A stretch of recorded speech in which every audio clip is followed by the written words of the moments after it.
fantastic volunteer board. We have a great group of volunteers.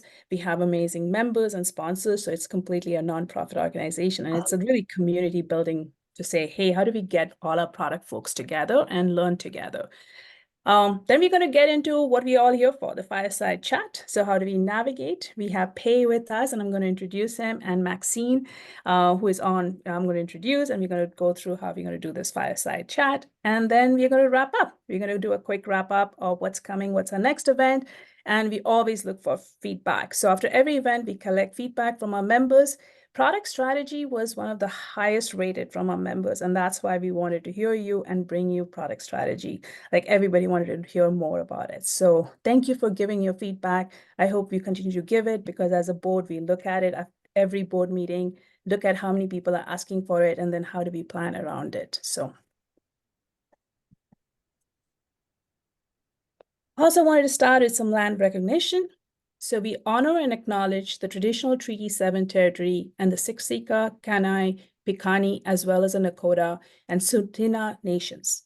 We acknowledge that this territory is home to the Métis Nation of Alberta, Region 3, within the historical Northwest Métis homeland. We are grateful for the traditional knowledge keepers and elders who are still with us today and those who have gone before us.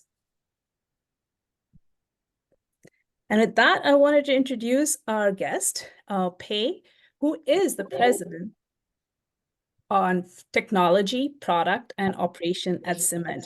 That's a huge portfolio. He also has 15 plus years of global experience of building a large-scale enterprise and cloud technologies with services at Salesforce, Oracle, and Microsoft. Not any small names out there. So we are very happy and very fortunate to have you here and chat with us about product strategy. And Maxine Smith, who is a group product manager at Cement, and also is an awesome director of volunteers at Product Calgary and helps us build a strong community of volunteers, is going to facilitate the fireside chat for us today. And how it's going to go is we asked you all for questions, and you all gave us some amazing questions to ask. So she has got a list of those questions, and it's going to be a bit of a conversation for the next hour or so. We are going to keep about 30 minutes or so that we can have more questions that you can ask after that. So while the conversation is going, highly recommend if something resonates, write it down so you can follow up on that. One other thing I would say is these sessions are great and there's so much information out there, but something that I have personally taken on is write down one key takeaway that you're going to take away from tonight and then try doing something with it. Because something we have found is you can learn a lot, but if you don't try implementing it, it just stops there. It won't stick. So my ask to everybody on the call today is you're going to learn a lot of new things. You're going to learn some great things about product strategies and frameworks and how to navigate through that. Write down at the end of the night one key takeaway that you have and how you're going to use it. How does that sound? Okay. With that, I'm going to pass it on to you, Max. Thanks, Priya. Hey, everyone. Thank you for joining today's chat. I am your host, Maxine Smith, and I'm super excited to dig into this product strategy topic. As Pei and I were talking about product strategy and what's the best way to discuss it, we definitely thought that a fireside chat would be the best approach, because how do you get the most experience? It's in the trenches. It's learning on the job. And so we wanted to keep it casual to make sure that we could really bring out those real world insights. So we're going to get into a whole bunch of stuff for the next hour based on the questions, everything from planning products to matching them with the big business goals, and then also checking in with customers to learn about what they think about the stuff that you're being built, and then how do you apply that to your overall strategy. So I do anticipate that there's going to be a mix of teamwork and rolling with changes to, finding the sweet spot between pivoting, but also keeping things steady. So with that, sit back, relax, get ready for an invigorating chat as we dive into the heart of the beast. So thanks for hanging out, and Pei, welcome. Thank you. Thank you. Actually, first of all, thank you so much for having me. I think this is a really great community that you actually have and set up in Calgary. Really looking forward to the conversation today. So thank you everyone for coming as well. one thing I want to just mainly caveat that the intention is to keep this casual, and I will share my experiences from all the things that I've done over the last decade and a half or two, and so on and so forth. To a certain degree, there's no right or wrong. This is mainly sharing the experience and also sharing what has worked for me in the past. And your situation might be different. And the most important thing is not really get this is the recipe that you want to follow to the T, but to basically internalize some of this conversation. How does it apply to your own situation and figure out what is the right way to do and turn it into your own product strategy, right? This is not one of those things that you pick up a book, you read about a strategy, and you just apply blindly. It's just a guidelines in terms of how to think about stuff, and you have to internalize it and make it your own. Yeah, I love that. That's like the best piece of advice right off the start. So actually, on that note, can you give us some context about Cement and tell us a bit more about your role? Yeah, for sure. So currently, I think Priya did a really good job introducing the scope earlier on. So I currently is the president at a company called Cement. It's a company in Calgary. I run the product team, the engineering team, as well as our operations team. In our operations team, it includes customer success and also our professional services team. So basically, in summary, the way you kind of think about it is anything that sales sell, me and my team is responsible for fulfilling it. That's basically the end of the story. Someone sold something, gets delivering the value, delivering the product, delivering the services is all falling under my umbrella at this point. So a little bit about Cement. Cement is basically a company that was founded, Maxine, I don't quite remember the earlier member, 2007, 2006, something like that. Or no, 2015. Yeah. 15, yeah, okay. It's a company founded around that time frame, and we focus on doing digital customer engagement. Think about the messages that you actually receive from your service provider in terms of email, SMS, and other channels, letter, and so on and so forth. We do all of those. The thing that we do differently is we basically take a different approach towards it by applying behavioral science and data science in a cohesion towards targeting a particular use case, vertical use case, delivering an end-to-end solution.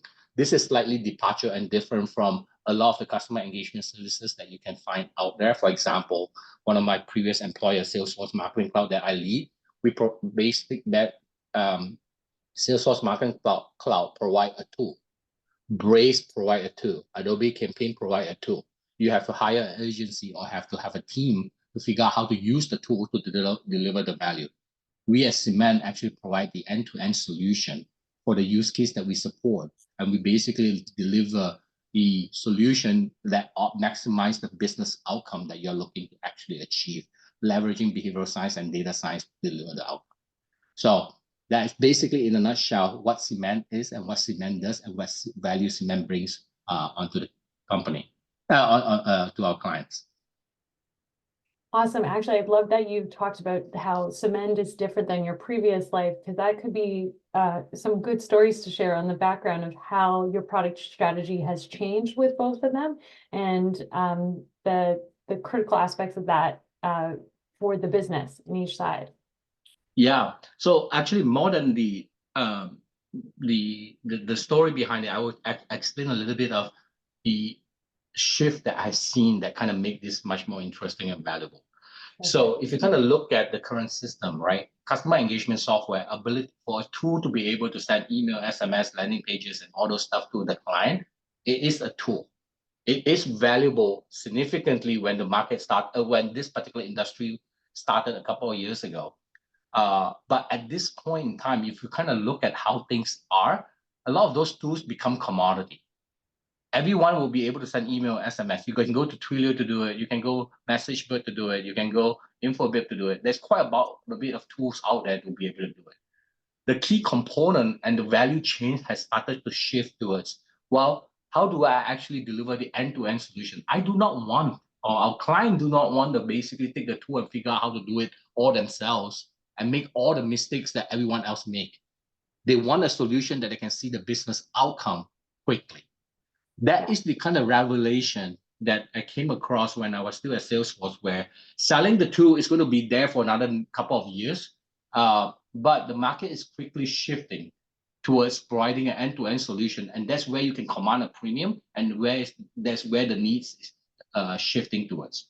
One prime example that kind of tipped this over the top is COVID, right? A lot of businesses right before COVID, you can walk to the store and do a bunch of stuff, buy stuff, engage with the folks, and so on and so forth. COVID overnight say, too bad, that's not going to happen anymore. Mhm. You do not get to the store. You don't even get to get out of your house. So how is this going to work? And a lot of the major company, a couple of companies that I would not be able to name them, but major Fortune 500 companies, overnight and say, okay, now we need to implement this tool. Well, guess what? It takes 6 months to implement the tool, and then it takes a couple of months to make all the mistakes, and before they get the outcome. The business cannot last a year or 9 months. They look for a turnkey solution that they can continuously iterate and improve over time. That kind of basically solidify the significant shift towards providing value out of the box over tooling specifically. So that is the kind of the background that I see a major shift. It's not going to flip overnight from that perspective, but the trend is heading towards that way. Right. That totally makes sense on how you bring it all together, because now customers or potential new clients, they're expecting that you can send the email or the SMS. But what's the added value? Awesome. Yeah. Okay. So when you are thinking about product strategy, what are the key elements that you prioritize to formulate the strategy? Or even identify the shift, right? Like you really honed in on this. You had that aha moment where you noticed that the shift was changing and you had to pivot. How are you tracking that? Yeah, I think that is much more of the way I kind of think about that is kind of tie into the product strategy question that you have earlier on. Excuse me. Product strategy means a lot of different things for different people. And it also depends on where you are in the product maturity cycle of the company that you work in, right? When you have a product that is actually doing well and selling well, the product strategy that you need to actually execute towards is very different than, hey, my product have not yet found product market fit, or my product is trying to find a product market fit. The strategy is very, very different. If you kind of break it down to the basic component, the way I kind of think about strategy is around what problem are you actually trying to solve? What are you trying to build a product to go solve a particular problem? Is the problem meaty enough? And also, is customer willing to pay for it? There's a lot of problem that is worth solving, but no one is trying to pay for it, right? Just to be very clear, we live in a fairly realistic world here at this point, right? So at that point, once you identify a problem, what is your vision towards solving that problem? That will basically be differentiated and better than anything out there. That's one way to kind of think about. That's the second thing that you need to kind of think about. And then the third component of it, which is very critical, is the execution. Strategy without execution is just hope and wishes. So a very significant component in terms of how I kind of think about product strategy is very much around what problem are we trying to tackle? What vision do we have when we tackle the problem? It will solve the problem in what way? And subsequently, how do we execute towards that? Right? So those three things in combination is how I kind of think about product strategy, and it will be different for different folks. One other thing that is fairly important when you kind of think about that, because a lot of the challenges product and product team have is you kind of have to look over the curve and look at the crystal ball, what customer anticipate and needs in the next couple of months, next couple of years.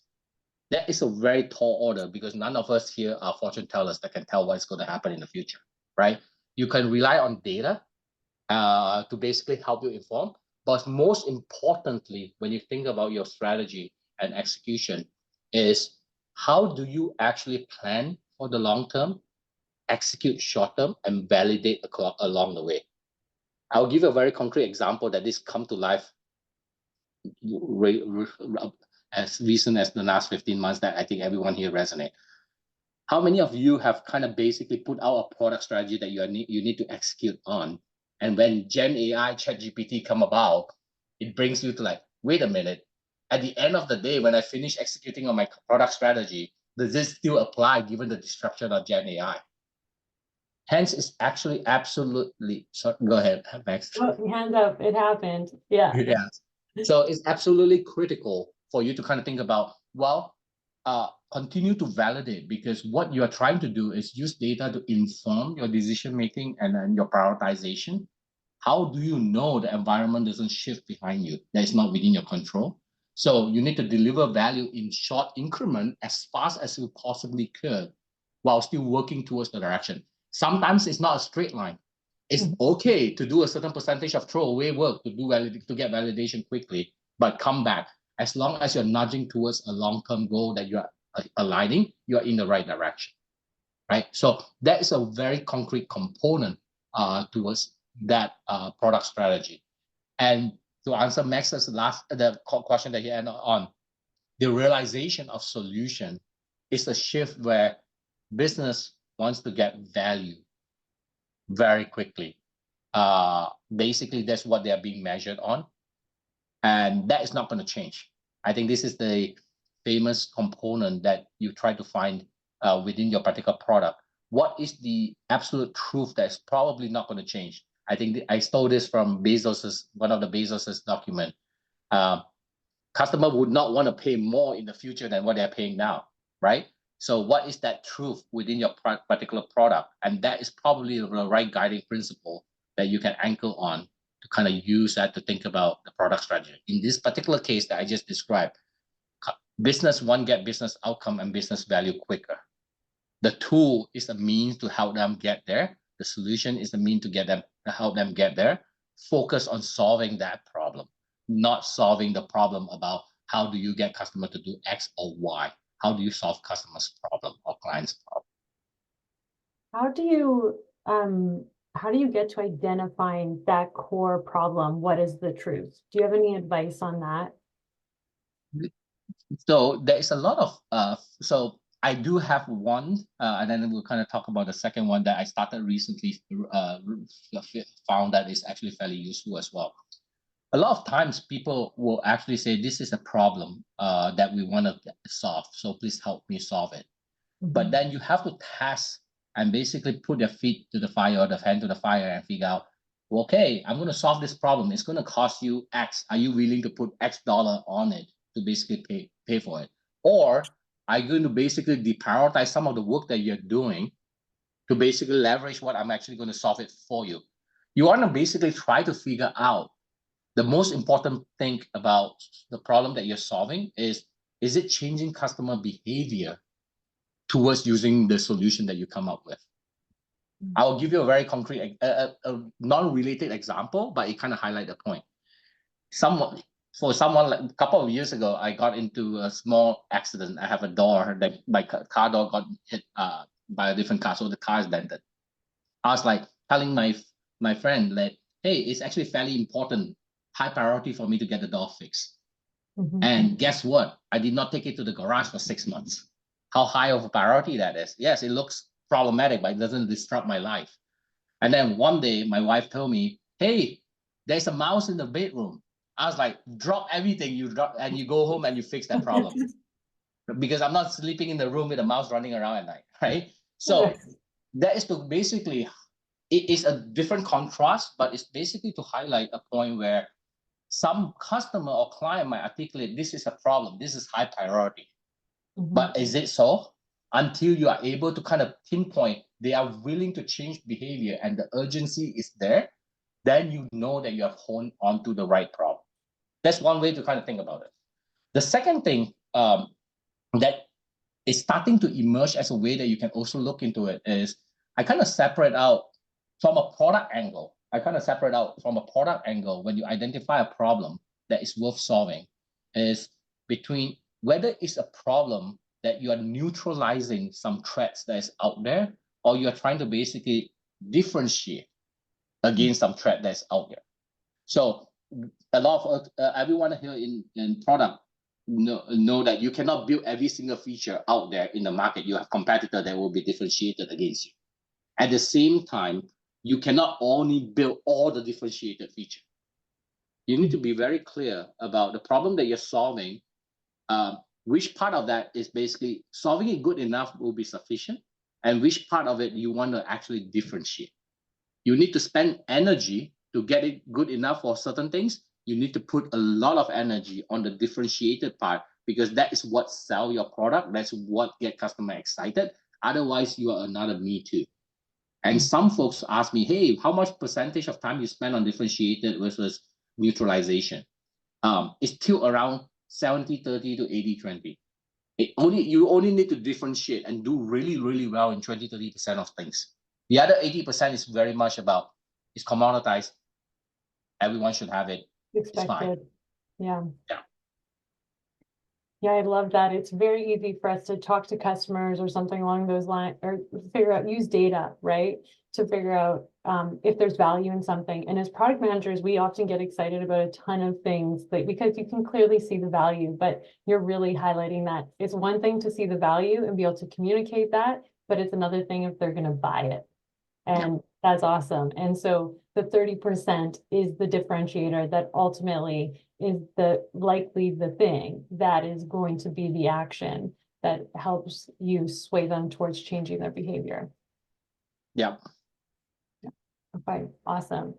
So with that, we talked a lot about identifying the problem, and with this, you've also, highlighted how you do take the customer impact and that data to come to these decisions. But can we dig into that a little bit more on how do you gather and analyze customer feedback or other data to help validate those early, deliver, gather insights, and then pivot where you need to?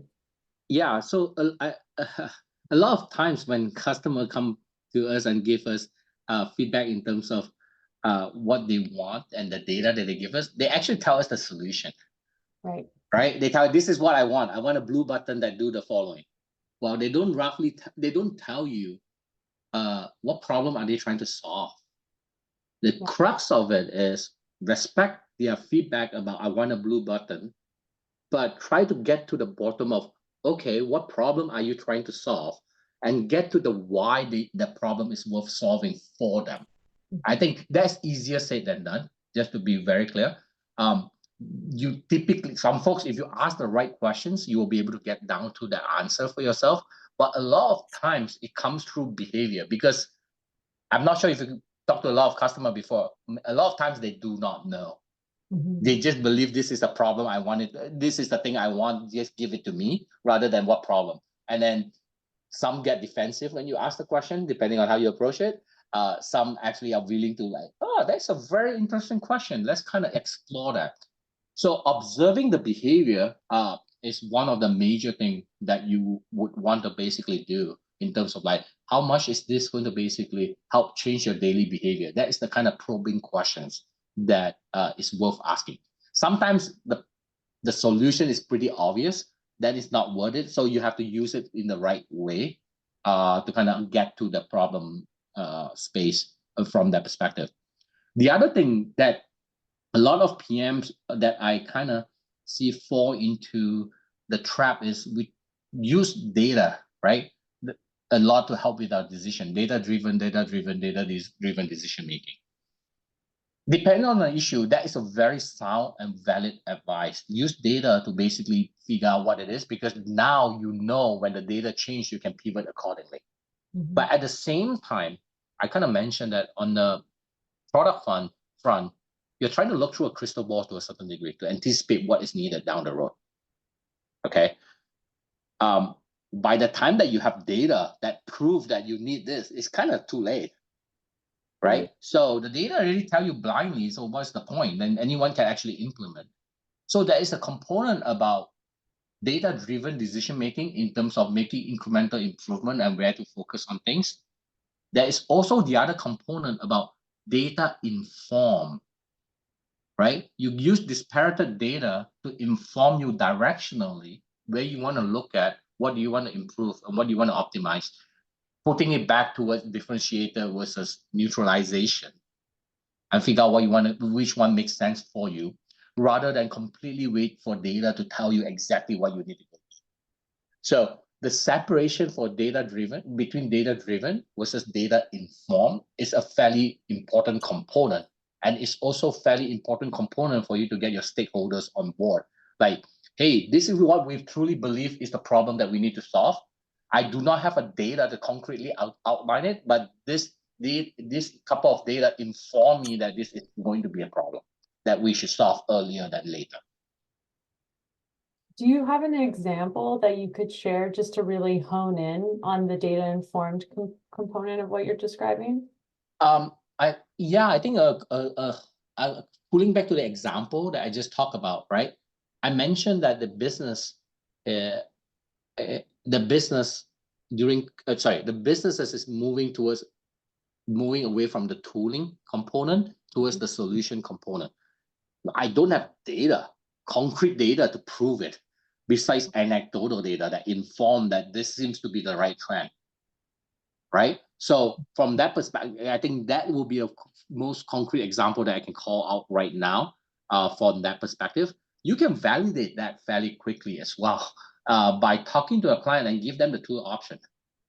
I can give you a turnkey solution. It costs you X more, either in terms of dollar amount or time to get it, or I can give you Y, you will get it faster, but you have to go do this yourself and figure out which one is much more valuable for them. You need them to give up something. That's the most important thing that I think we underestimated. Anytime when product talk about when we're trying to push something new or trying to get someone to adopt a product and try to get feedback, make sure the person who gives you feedback is trading off something of value to them. Because to a certain degree, feedback is cheap, right? It doesn't change. You can go build all this thing, and they don't take it. Yeah. Everyone will have an opinion. Yeah. Yes. So now it's like, oh, okay, if you want this, I will definitely do this for you. The thing is, you have to pay X dollar, or you have to spend 2 hours a day using it. Are you willing to commit this for the next 6 months? If the answer is yes, you have something there. If the answer is maybe, okay, let's look into it. If the answer is no, obviously not, then it's like, okay, what are we talking about here? Let's talk about it. What is the problem you want us? Yeah, I love it. I love it.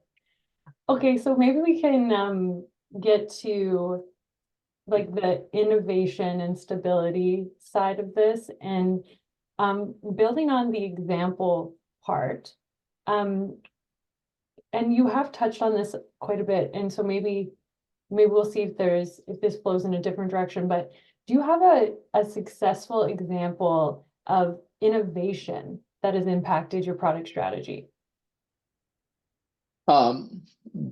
The innovation that have impacted the product strategy. I have one, but it's going to be fairly hard for people to relate. But let me explain one that I think everyone will be able to relate to at this point in time. I'm going to use AI as an example. I think one way I kind of think about product innovation is around problem solving, right? It's all about solving problem.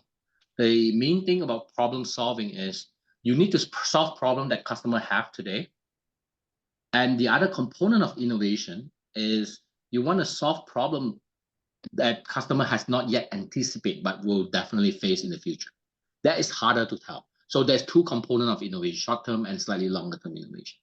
And the way that I kind of think about that is if you kind of anchor everything on problem solving, the innovation that you create, big or small, will deliver value to the client because you can articulate what problem is solved.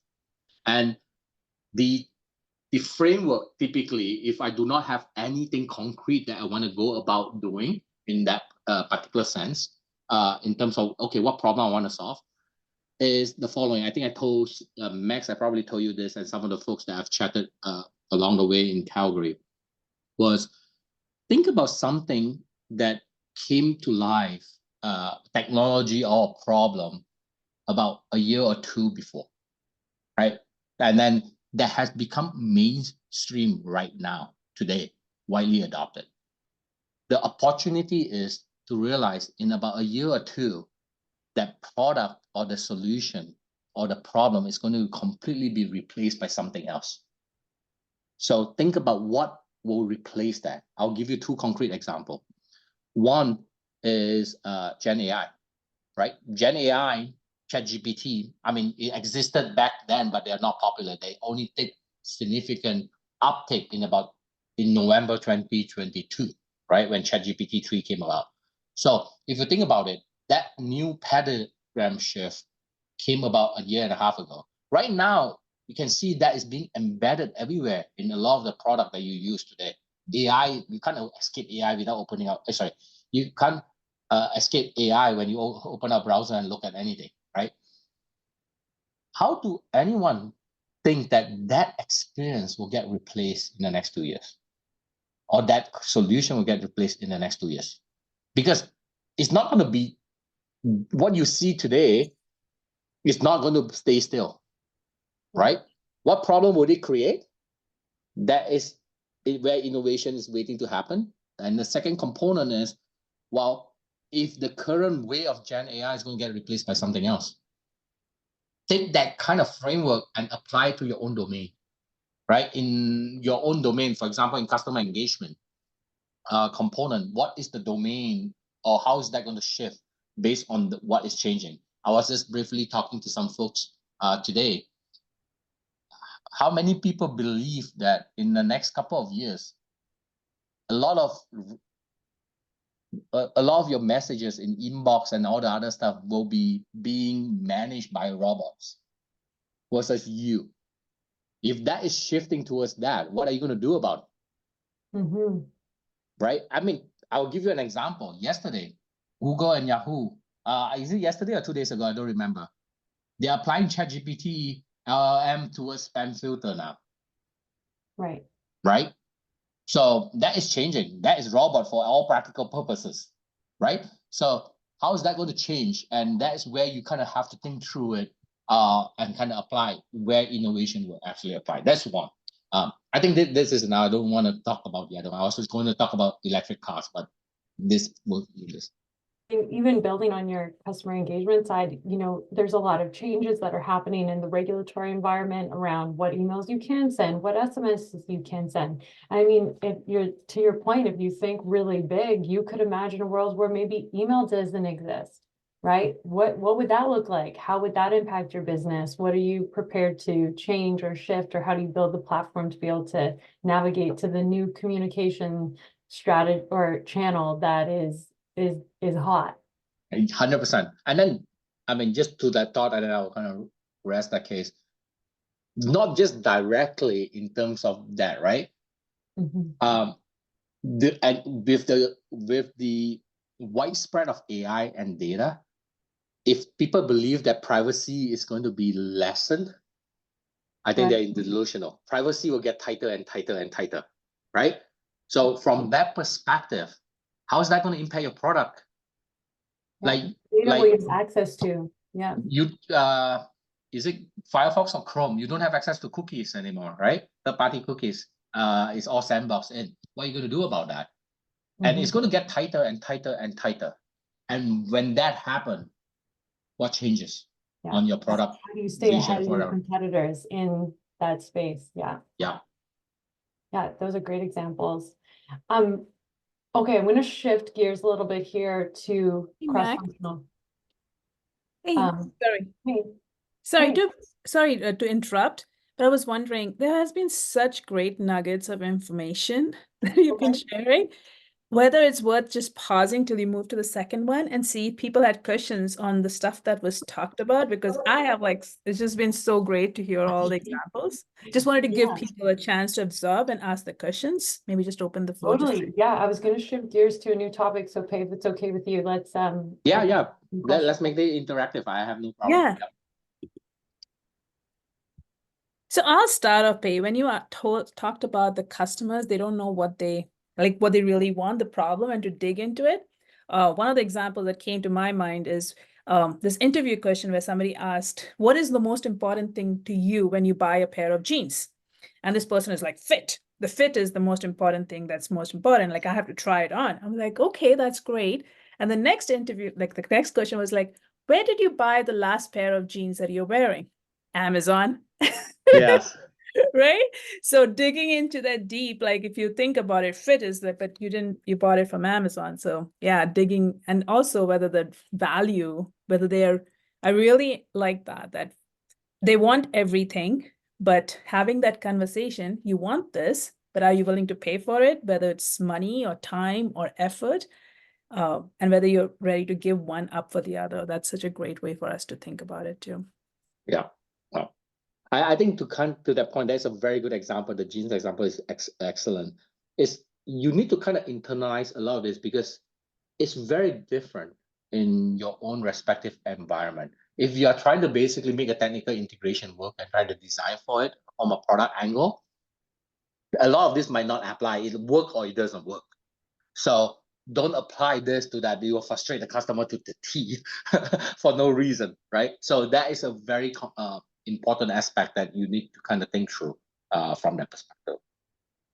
Absolutely. And I love Adrian's comment in the chat that says it's story-based questioning rather than just direct questioning. Just how did they do their, and I think Adrian, this is what you mean, is like, how did you do your day? Like, how did you buy something? Like, walk us through it rather than asking them open-ended questions, or even just like, how did you do something very specific? Adrian, did you want to elaborate on that? I don't know where you are, but if you did want to come off mute. Yeah, I'm here. Yeah, Good. I think, normally what I see a lot of the times is always asking people what they want, because they always say the customer is always right. But like you were saying, and I think Steve Jobs always said it, is the customer never actually knows what they want. And usually what always comes through the inbox is a bunch of requests for things, but I always tell people to dig a little further to ask them about the context of the request, and in that you ask the story of where this is coming from, and sometimes you uncover the problems the deeper problems that you can solve in doing so.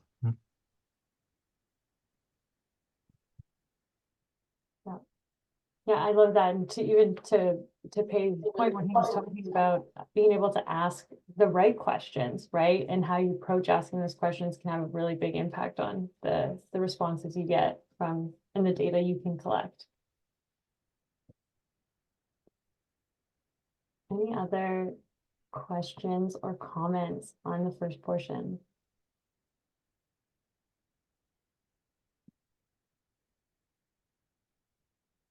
All right, I'll switch gears then. So Pei, you've given us a lot of insight into how to think about product strategy. And one of the things you had noted was execution is equally as important as figuring out what your strategy is. So I wanted to ask about how do you, especially in the role you have across 3 huge teams, how do you encourage the collaboration between all of these teams so that they can execute on your product strategy? That is a $1 million question. That's kind of hard depending on the different organization. I'm just going to share the experience that I have at Cement, and also one of the approach that I've tested that works fairly well, but it's also situational. So typically, you're unable to align the different organization towards executing towards the same thing. It's mainly because everyone have a slightly different opinion in terms of what is important, right? And the reason for that is someone doesn't make it clear. Right? They just want to be very clear. Someone doesn't make it clear, and then the second component of it is not broadly shared. It was vaguely shared, right? For example, I'll give you a example. A lot of companies, hey, we have a revenue target. Well, great. That revenue target can translate to saving money or earning more money, or just a high level example. So maybe I need to optimize everything is the key. Well, then the engineering will go into a path about let's optimize everything to save money. And the product is going to go down the path about, okay, let's build everything to basically increase revenue. And then your operations team is like, hey, let's do everything to make customer happy so that we can retain it. Now everyone going to a different direction. So one of the major components that is super important is to actually align on, hey, the high level goal on revenue is great, but what does that mean in terms of achieving those goals? And one of the things that I didn't do it this year, but we did it last year, I believe, Max at Cement, was we wrote a product memo, right? Basically, it's a product document.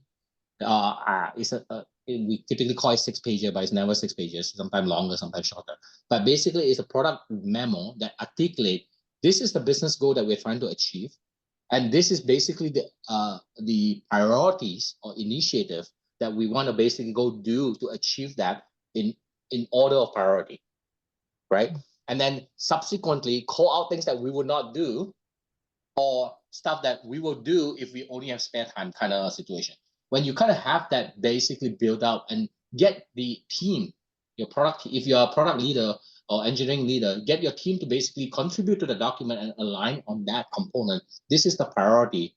You will remove that first problem quite a bit because this is a joint document. We truly understand what it is, and then we will execute towards that. That's one component. That is not sufficient because there's only so much you can plan, and then the condition change. But at the same time, you cannot, the product memo is useless if you change it every 2 weeks, right? So it's just a joke at that point. So one thing, the cadence that I found that works really well when I was at Salesforce is 6 months. So when you put out a product memo that you align the company towards executing, you need to give it 6 months time. And when 6 months time come along, any assumption that you actually make and the market condition that you need to reevaluate against, if that did not change, then continue on. If that changed, amend the document and then continue the execution or tweak the execution towards that. It's completely okay to be wrong. It's not okay to be wrong and not admit it, right? At that point in time. So that is the one way that we kind of align a lot of folks towards execution. The second thing is there's a lot of day-to-day thing that will disrupt your short-term execution. There's an incident here. There is a customer request here. There's XYZ there, right?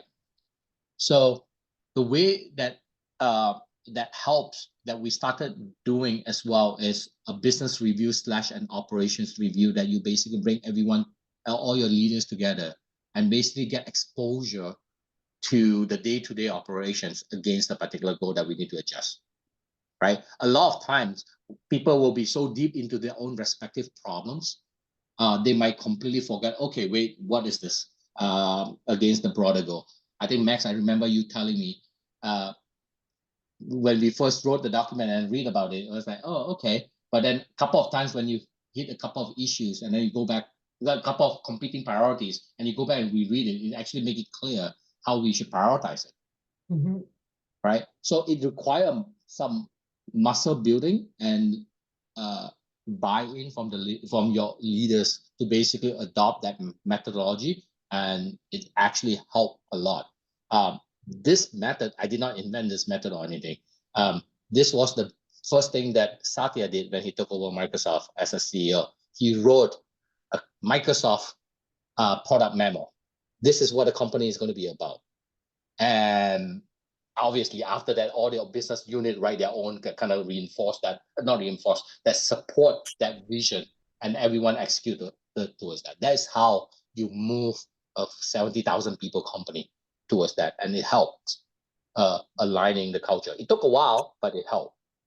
Yeah, I think that's a great example, and we've seen that happen at Cement, where Pei will set that high level goal, like he was talking about. Then the senior leadership and will get together with the product team. We write those 6 pages to really describe back to Pei. This is what we understand is the direction we're going. This is how we plan to accomplish it.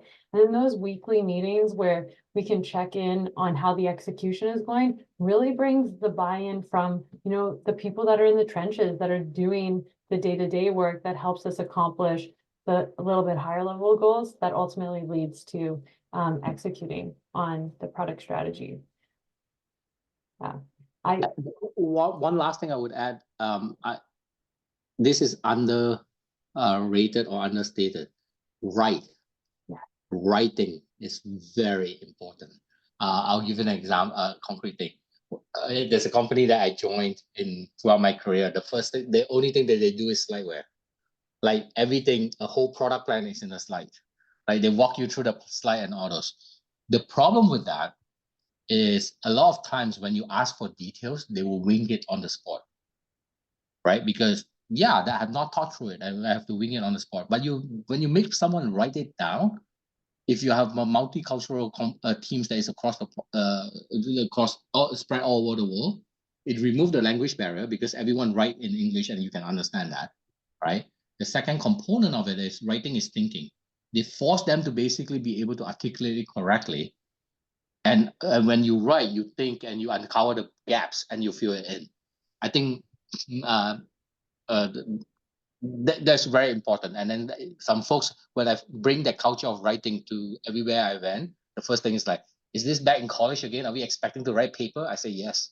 This is basically where help you think and help you build better and more rounded products because you think through the problem holistically. There's quite a bit of resistance at the beginning for the most part. And then when it become, oh, okay, it makes sense now. And then that just continue on. It help align. I can say from personal experience, right? When we first started writing these memos and 6-pagers, they were okay, right? But even being able to see the progress of the teams through how to think about the ideas, how to communicate them, it's really been really cool to witness the improvements that the teams have made to the depth of thinking they can bring to the problems that are being solved. And that really helps validate that people are going in the right directions. One last thing on that front is it doesn't matter what level you are, you can write. So when I was at Salesforce, I was the SVP of product, leading the product team for Marketing Cloud, which is a $1 billion business. I wrote the first 10 6-pager to basically drive the culture so that people will write it. I wrote it on a plane every time I flew into my office, but I wrote them. And I continue to write them, mainly because that's how you will drive a cultural change with the team. Yeah, I love that. That's great. That's a great takeaway for us to practice, right?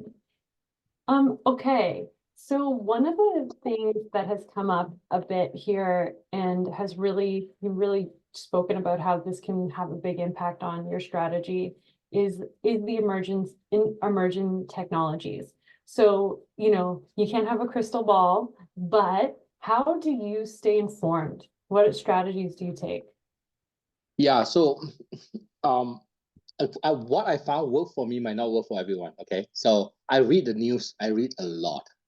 Just like I started the writing, I also read a lot, either the news or any work that, for example, even at this point, stuff that Max's and team create, I read them. Engineering team create, when I have time, I read them. I just keep reading them to basically form my opinion and build the background.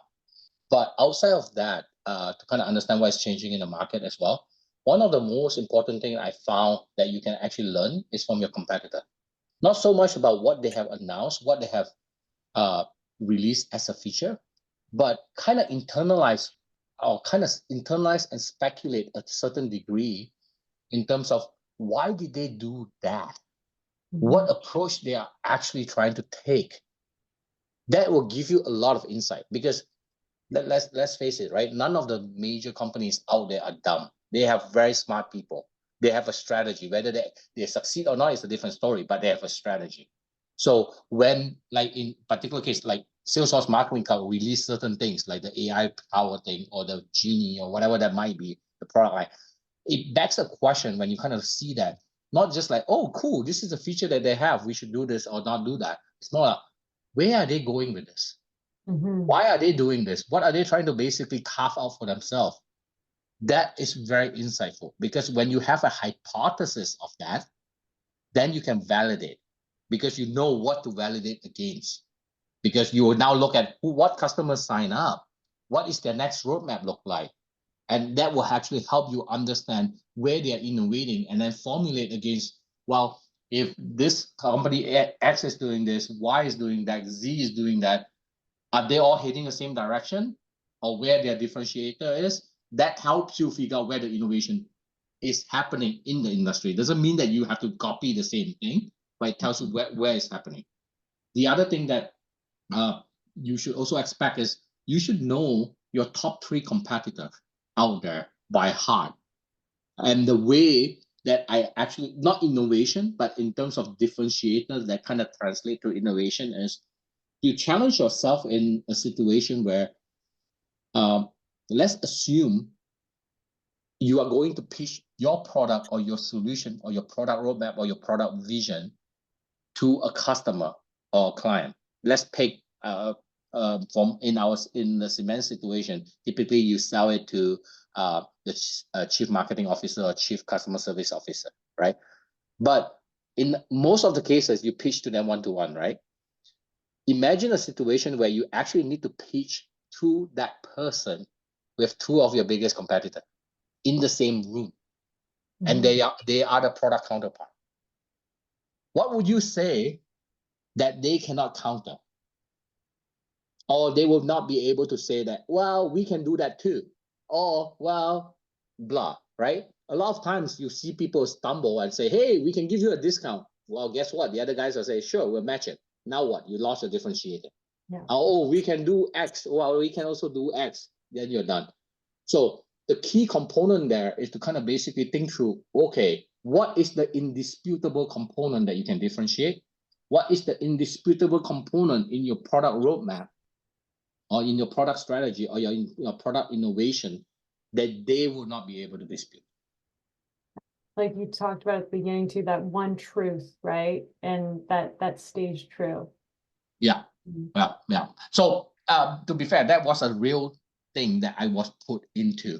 That was a real experience that I was put into that I wasn't prepared for, and I have to pay for it. Okay. So this was my time at Oracle. Is it Oracle? Yeah, Oracle. I believe this is the CIO of Home Depot. I'm trying to pitch my product, which at that point in time is bare metal cloud, which is basically the EC2 compute equivalent for Oracle, against my friend who is in Azure, who runs the compute service and Azure, and another friend of mine also who run the EC2 compute service, and we're pitching to the same guy at the same time. It's a life-changing experience. I was going to say, it would change you as a product manager, right? Yeah, because it depends who go first, right? Once they go first, everything is being talked about, and you are kind of like repeating everything that is. But it helped you. It forced you to think hard. And yeah, how would you show up in that debate? Like when you were saying, oh, does everyone bring me back to university where I have to write papers? Well, also back to university when we have to go into debate a topic about what. Yeah, but this situation is actually not a debate. You present for 15 minutes and then he will evaluate the other person and the other person, then thank you, I will see you next time. Right. And after that, you get the deal or you don't. So I assume you didn't get the deal that day. No, actually we did. Oh, because nice. we have a significant differentiator that none of them have. I love that outcome. Perfect. I mean, there's always not black and white, right? Sometimes they're like, okay, we'll give you this particular workload. Wow, that's a win, depending on how you see it. But yes, we did. Awesome. Awesome. I wasn't expecting that, just the way that you set it up. I thought you're like, I was unprepared, but you had the differentiator, and that is the key thing you've been describing this entire hour. Yeah, but I think the key thing is I was unprepared. I didn't expect to go in to pitch against someone else like a Shark Tank style against the competitor, right? And this is Azure and AWS. They are like 10 years ahead of what, meaning 10 years ahead, meaning they have a 10 years head start. Everyone here know Oracle start embarking on the cloud 10 years late, right? So. Okay, that was an awesome way for me to segue to just one last question, which I think is important. And it's, if you could go back, what advice would you give yourself about product strategy? I think the major thing, earlier part in my career, there is a little bit of an inclination of there's a right or a wrong. I think it's very important to kind of realize it doesn't matter how good or how well your strategy is, there is a whole component about market and uncontrolled variable that is actually happening outside. Getting the right strategy is less important than continuously validating that you are actually solving the right problem. Right? To me, that is one thing that we spent a lot, in my earlier part of my career, we spent a lot of time trying to figure out the right strategy so that we can execute and come out here. No, you need to have a strategy, but the more important energy need to be spending on fine-tuning it as you execute, because more data point will inform you whether you are heading down the right direction, or your strategy might win, but the market might have moved on. Right.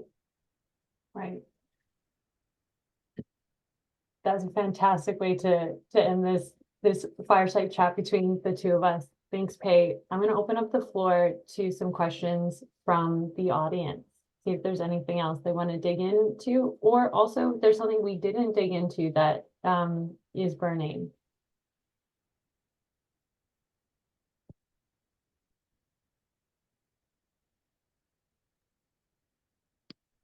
Okay, I'm going to unmute and start because there's always this awkwardness of the first person, but this has been such a great, I know we're all virtually joining, but I love the format of it, to be honest. Like, instead of having a slide deck and talking about frameworks, to me, this was really valuable to actually just go, like you said, Max, to the trenches and the experience of it. So I really enjoyed the way and the learning from it. I would double down on the writing part. That's something I've been working on, getting better and better. With Amazon too, I think they also have this thing that Bezos was all against presentation. Like you said, Pei, you can wing it when you have everything on a slide. I think they start their meeting with like 15, 20 minutes of everybody reading the paper, like the memo, the 6 pages that's there, because that's actually going through the thinking and reading it rather than deck. And then everybody discussing and commenting on it, because I think that's how you have this collaboration and the alignment. What I like to call the IKEA effect. Like, everybody builds it together, then everybody believes in it together. So yeah. One thing that you brought up that is interesting, depending on where you are, I've tried very unsuccessfully and successfully in certain places to get people to read the first 15 minutes. Everyone wants, like, send it a day earlier, I'll read it beforehand. No one ever does. nobody is. Right? So no one ever have time to go read them. So you have to force the first 15 minutes of reading. Exactly. And I have some success here and there, so I have some failure here and there that, no, we're not going to do it. We just go and go. So it's a very good practice to kind of drive it with your team, if you could, the first 15 minutes, because no one will read the document the day before. Yeah, the pre-reads does not work. Yeah, I agree.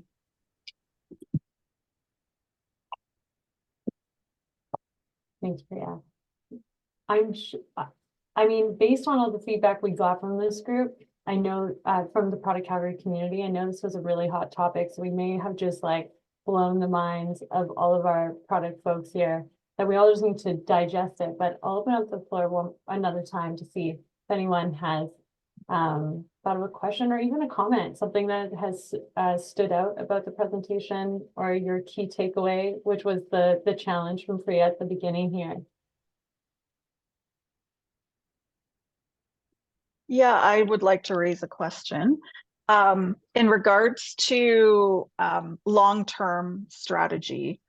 So typically at a company, the head of product is developing a strategy that's going to span like anywhere from 3 to 5 years. So when we were talking about how innovations can come in and replace products that are currently in use, how do you figure out where you're going to be in the next 3 to 5 years when this is happening on a recurring basis? Believe it or not, they're getting shorter and shorter. In terms of, like, in the past is 5 years. Like in my previous life, previous life, Windows strategy is 7 years or 5 years. You build a 5-year plan to go build Windows and then ship it 7 years later, kind of situation.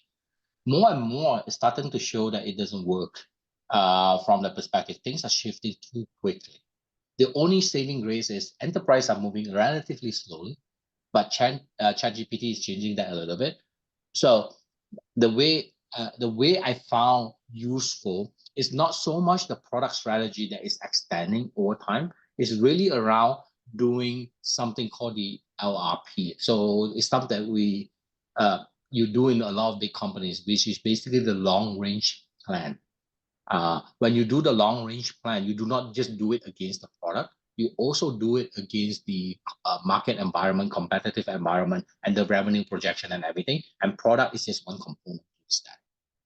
That other component changes much quicker because market will react fairly quickly. And from that, you tweak your product strategy. So what I've done, I didn't do it as man. What we have done in Salesforce is the long range plan is a 5-year plan that includes the revenue projection, how we want to invest, how much time we can invest, long lead time, and all those things.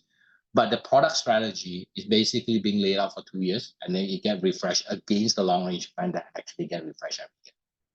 So from that perspective, you are able to adapt your product strategy to actually adapt to the changes that you're seeing in the market and the competitor that show up. So that is basically what I found success.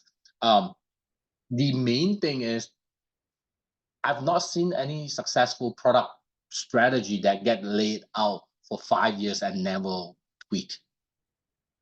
Right? I mean, you can probably find one or two, someone in the unicorn world of everything that have successfully done that and talk about it that way. For the most part, every single one laid out a high-level hypothesis and then try to execute towards validate and tweak, validate and tweak. In hindsight, they will talk about it like, say, we plan this all out. In reality, that is far from reality. So short answer towards that is very much always think long-term, execute short-term. And by that definition means that what outcome that you want to actually see in the short term to validate that product strategy is still valid, or you have to make some adjustment towards that. And the best way to kind of get that is your customer adoption on the feature of product that you have. That's great. Thank you. I feel like we should create a sticker of that thing of think long-term, execute short-term for product managers. There's a question on that thing. How do you measure success of your product strategy? Do you set measurable goals and along the settings of the strategy? I do not know. I'm going to quickly answer that question. From my experience, I'm not sure you can actually really pinpoint on a success of a product strategy, to be fair, because you're going to tweak and tweak and tweak in between all the way towards that. The way that I told most of my product managers as well, the way that you kind of think about measuring success is this 4 major things, right? Acquisition. It doesn't matter how big of a product you have or how small of a feature that you're building. Acquisition of customer towards that particular feature or product that you build. AERM. So E is engagement. How does customer continuously engage with the feature or the product? Do they do it once and don't ever come back? I mean, if your feature is set and forget, maybe that's acceptable. But for the most part, how are they continuously engaging with the feature? Retainment. How are you measuring the customer retainment against that feature? And then the last component, if you own a product that is broad enough, monetization. Right? So those are the 4 actual metrics that can kind of tell you how successful you are in terms of executing your product strategy towards translating this to real adoption effectively. Right? And then the measure of adoption is not just there's 3 people using it. It's around the potential percentage of people using it is 25%. And then if you have 5% people using it, you might not be that successful. For example, you need to know what the size of the pie is.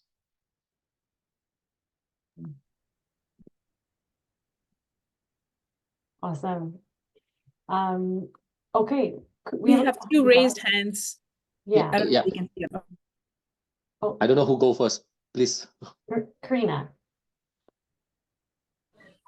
Hi there. I just have a really quick question regarding the differentiating features. You kind of mentioned the 80-20 piece there, and I'm curious to know to when you identify those differentiators, like how do you progress them at the same pace as your sort of table stakes or must-have features? Because I guess what goes through my mind is it's a differentiator until it's not. And if you kind of came up with that idea, potentially your competitors are doing the same. So I'm just wondering if there's some sort of element of urgency there as to how you prioritize that work. And we'd love to hear more about that. Thank you. So there's two kind of differentiator. If it's basically a short-term differentiator that is time to market that people will copy, that kind of differentiator is not going to be long-lasting. I wouldn't actually consider that a real differentiator. It's just a buy time kind of component. You want to think about slightly longer term differentiator that you can actually sustain as a potential approach. And for the long-term differentiator, I hate to say this, but it kind of depends on where you are in the product cycle. I'll give you an example to kind of highlight this. When I was at Salesforce, I have to drop every single product feature and product differentiator for 9 months because I have a stability problem in my product. Okay, so I have to pivot 90% of all my engineers to basically stabilize the system. And the product manager was like, okay, what do we do now? Because we cannot build features. Well, go understand your product and understand the metrics so that you know how to measure them, right? So, and then subsequently, we kind of carve out a small percentage of resources to basically say, hey, we only have 10% of the resources, go after the neutralization component so that we do not lose business deals. But for the most part, focus on the differentiator because that's how you win. The key component is you do not want to just sustain, you want to win. So focus on that. So in terms of prioritization component, depending on your resources, typically you want to allocate significant amount of box timing or box resources towards the differentiator, and then the other resources towards the neutralization component of it. And this is not, I think I want to make sure that the way I've seen this work is this is an aggregate, not an absolute. That basically means that this particular sprint, it might be 0% allocated to differentiator. Next sprint, it might be 40% or whatever that might be. So in aggregate, whoever that is basically put the plan together will need to basically truly realize what is needed to win and making sure that how much of winning this do you want to put your resources on and go through the mental thinking about how do you want to allocate the resources versus the problem at hand. Does that help kind of differentiate? It is, you always want to put some time on your differentiator, otherwise you will get differentiated out. Hey, that actually makes me have a follow-up question. When do you think are the good times to make big bets? So yeah, we're like, okay, we've got the high value, high effort, big bet. Now's the time to go. I know I'm doing that in where we are as cement. Typically, I don't quite like big bets. I want to explain to you why. The reason I kind of don't quite normally like big bets is mainly because it forces you to kind of have the impression of we have to do this or else blah kind of situation. We don't have a backup plan kind of situation, right? For the most part, I'm actually much more inclined to basically have continuous small bet and innovation that you can actually aggregate and deliver value. This is a little bit similar to take a big bet, break it down into small chunks so that you can execute and deliver value, but accrue towards the big bets. Because every time that you talk about a big bets, unless you're really clear about what you're going to land on the other end, the big bets typically get deprioritized when pressure comes because it's not substantiated and it's so far out. And you hear people talk about big bets when they have no culture of innovation yet, and they're trying to build that culture of innovation. That's where you start. But once you got that going, you want to bring it back down and make it part of your regular process and exercise. We have not done this as CEMAT cohesively, but the way that you should think about it, every single time when we look at the product roadmap that you guys have built, which part of this is differentiator? Which part of this is neutralization? You should ask yourself what percentage is which. And you should also ask yourself, what should it be versus what you have? And then strive to basically get to what should it be in the next cycle, and then kind of make that. You need to make a conscious decision versus between differentiator and neutralization. I love that. Look inside. Josh, you've been patient. Yeah, I'm kind of going on the same thread here. More so on the neutralization side of things, though. How do you define successfully neutralizing your competitor's product? Because, for example, a product that I'm working on, we have a very competitive space, and the market incumbent has 10 or 12 features in there, but I don't know which of those 10 or 12 features I need to copy to successfully neutralize them to the point where we can focus on the differentiators, which we think we have. How do you know which of those features to go after to know that you've successfully neutralized them, and then your differentiators start to kick in? This is your sales team is your friend at that point in time. So the way I kind of think about differentiator is not really from that. Neutralization is not really from a product angle. You can think about it from the product angle. It is very much from the sales and distribution channel. Tell me why you lose the deal. You are missing this feature. That is the thing that I need to neutralize. So that this is not about matching that 8 feature. Is how many of those features? Is it 2? Is it 4? Is it 3? And how well do we need to match it that you will never lose a deal? You will not lose a deal against that anymore. I mean, you can lose it because of price and something else, or some other sponsorship, but it cannot be you cannot lose the feature. It's like the deal because of the feature. And that is how I kind of think about neutralization. Right? So your single biggest source of data is your sales team who is talking to the customer day in, day out. And that is where you want to basically help you prioritize what to neutralize. Right? And then from there, connect to the client and trying to understand it. But basically, that's how I kind of see it happen successfully, because your guess might be inaccurate because the sales team, like, I'm not going after the client. Who cares? Right? So that's basically what happened. Great. Thank you. One last thing on that front, you can also, depending on what product you have, you can also partner. Sometimes the best way to neutralize is not to build, is to partner. Right? So especially if it's a fairly convoluted component. Yeah, we tried that. Yeah. Now, it all depends on what works, what doesn't work. I have success in partnering in my previous life at Salesforce with someone to go neutralize a threat or multiple threats from Adobe Campaign. Now, because it would take too long for us to build it. So we went in and neutralized that threat, and we win the deals, and we did buy time.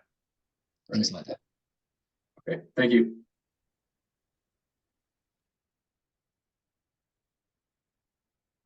Hey, your comment on being able to partner as being a way to neutralize made me think of a question that I wanted to ask too. And what about when to make a decision around building in-house versus buying a solution? Okay, so my thinking on that has shifted quite a bit in recent years, mainly in recent months. So I don't have a definitive answer at this point, but the way I'll tell you what shifted it for me. Gen AI shifted it for me, because a lot of times, the prior principle that I kind of follow is, if it's not in your core competency, you do not want to invest. If it's not in the core competency and it's not part of your future, you do not want to invest in building that out, because that just distracts you from what you do really well. Because at best, you will do mediocre in that component.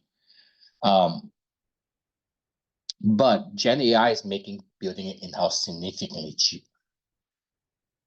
So I think that is going to be a shift in that component where, hey, I only need this tiny feature, but I do not need to buy and implement this complex solution. I'll build it in-house. I'll build it in-house.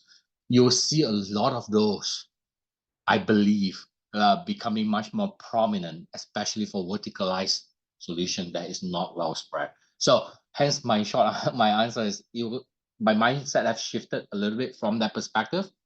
But the initial impression I have was, if it's not in your core competency, don't do it. I'll give you an example to kind of anchor this on. This is from my previous experience. What is Nike and Adidas differentiator? They keep copying each other's shoe. I mean, they have the brand and all those. But ultimately, if you think about it, the shoes are fairly much a commodity, right? It's the marketing engine that they have, the sponsorship engine that actually get all the things out there. So there is a question to be asked.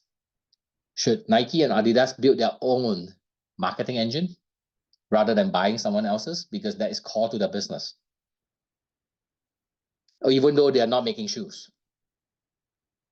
right? So the reason I would highlight the example is, even though you are selling shoes in this particular example, I mean, I know Nike, and I'm oversimplifying, Nike and Adidas sell more than shoes, right? But at the end of the day, they are very big. They are a marketing engine that actually drive significant part of this.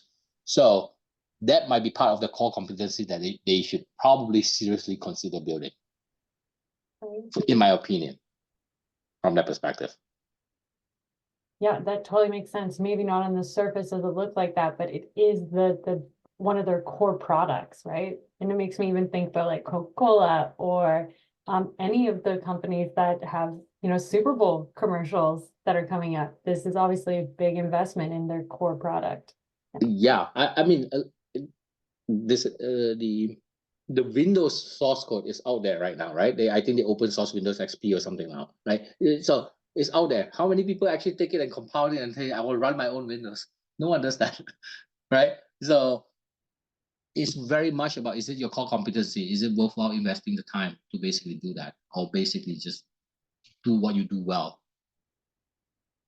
Because that's where value creation comes from. Awesome. Thank you. Priya, with that, I'll hand it over to you to wrap us up. Yeah, thank you for that. Oh, wow, that was fantastic. So many nuggets of information and wisdom. It's like I feel like, yeah, it was fantastic. So I would definitely watch the recording myself to go back and hear you again speak, Wei. There was like just so much great information. Challenge to the folks that are attending. The key takeaways, like I said, now I'm going to put a little twist to it. Write it down. Write down all the key takeaways and the aha moments, because it'll stick much better. And you will think through it also more, and you might want to dig into it more when you write those down. So yeah, take that as a thing of like, hey, what were some of the key takeaways? Why does some of this really resonated with me? And the second thing I wanted to say was, I'm currently reading this book of How Will You Measure Your Life? And it's written by a Harvard professor. And it has made me think about, how would you have a strategy for your life? So you might be attending and you're not right now building a product strategy, or you're not in that space, but you can take these learnings and use it to build a strategy for your life. Like the whole 80-20 differentiation is such a key one. When you were talking about it, was like, okay, what are the core competency? We all have different core competency. And what is that differentiation for us?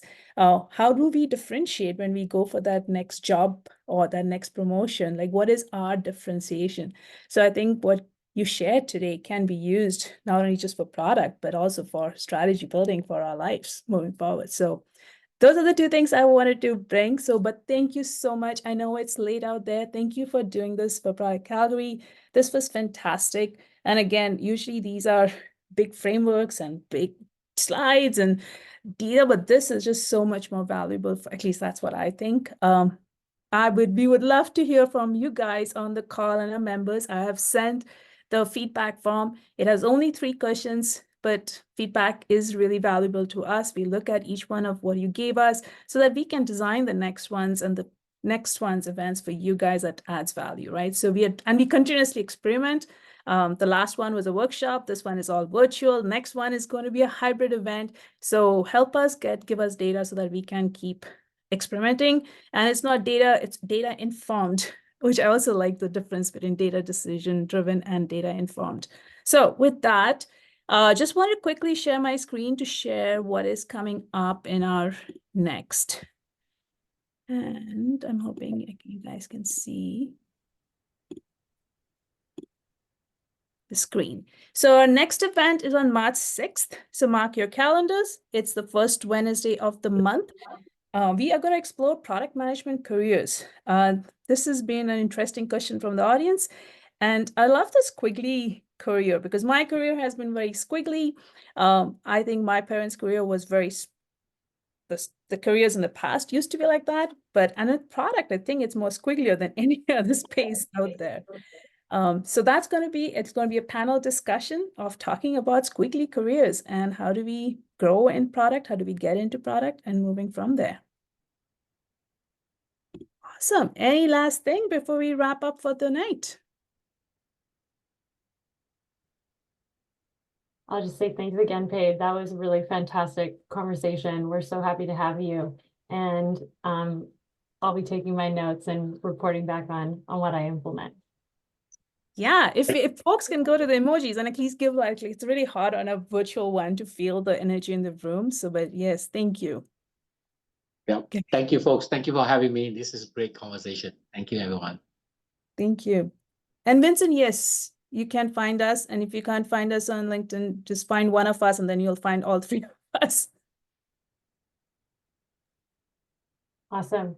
See you next month. Thank you, everyone. Thank you. Bye. Take care. Bye.